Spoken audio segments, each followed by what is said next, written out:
आगे बढ़ते हुए चंडीगढ़ से बड़ी जानकारी है, जहां राज्यसभा के लिए नामांकन किरण चौधरी करेंगी और बीजेपी ने किरण चौधरी को राज्यसभा उपचुनाव के लिए उम्मीदवार बनाया है। किरण चौधरी सुबह 10 बजे अपना नामांकन दाखिल करेंगी। बीजेपी के बड़े नेता नामांकन के वक्त मौजूद रहेंगे। तो विधायक दल की मीटिंग में टिकट पर मुहर लगी थी। तो कल शाम जो 4 बजे विधायक दल की बैठक हुई थी, आपको याद होगा कि उसमें किरण चौधरी को राज्यसभा उपचुनाव लड़ाने के लिए, उम्मीदवार बनाने के लिए मुहर लगाई गई थी। देखिए, लगभग तय हो चुका था दोपहर में ही कि किरण चौधरी, जब उन्होंने विधानसभा की सदस्यता से इस्तीफा दिया, कि अब बीजेपी उन्हें राज्यसभा उपचुनाव के लिए उम्मीदवार बना सकती है। लेकिन औपचारिकता का इंतजार था, चूंकि शाम 4 बजे विधायक दल की बैठक हुई कल और उसमें ये मुहर लगाई गई, उसमें ये फाइनल किया गया। तो किरण चौधरी का आज नामांकन है। इस दौरान कई बीजेपी के बड़े नेता भी उनके साथ मौजूद रहेंगे। आपको बताएं कि बहुत ही प्रभावशाली नेता हैं और बहुत प्रभावशाली उनका जो राजनीतिक बैकग्राउंड भी रहा है।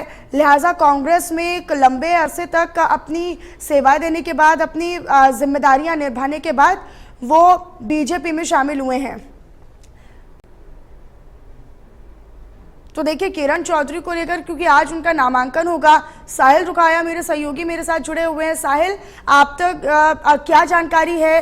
कितने बजे उनका नामांकन दाखिल होगा? कौन कौन उनके साथ, प्रस्तावक के तौर पर भी कई लोग होते हैं जो शामिल होते हैं, क्या जानकारी आपके पास? बिल्कुल, कांग्रेस छोड़कर भाजपा में शामिल हुई किरण चौधरी जो है वो राज्यसभा की उम्मीदवार जो है वो बनाई गई है।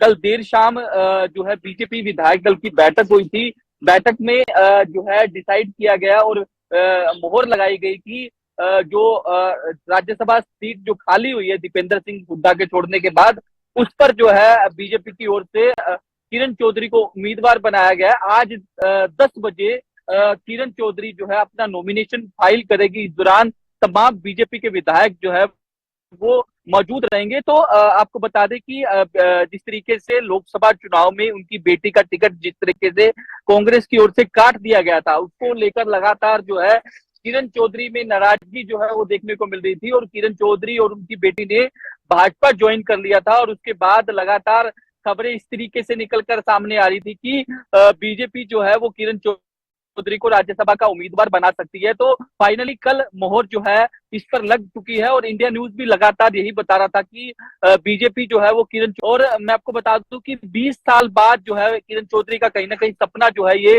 पूरा हुआ। क्योंकि इससे पहले 2004 में जब ओम प्रकाश चौटाला की सरकार होती थी, तो उस वक्त किरण चौधरी जो है कांग्रेस की ओर से उन्हें राज्यसभा का उम्मीदवार जो है वो बनाया गया था। लेकिन किसी कारणवश उस समय किरण चौधरी जो है वो राज्यसभा तक नहीं पहुंच पाई थी। लेकिन आज जो है सपना उनका बीजेपी सरकार में पूरा होता हुआ दिखाई दे रहा है। क्योंकि मैं इसलिए कह रहा हूं क्योंकि अभी तक ओपोजिशन की तरफ से कोई भी उम्मीदवार जो है वो सामने नहीं आया।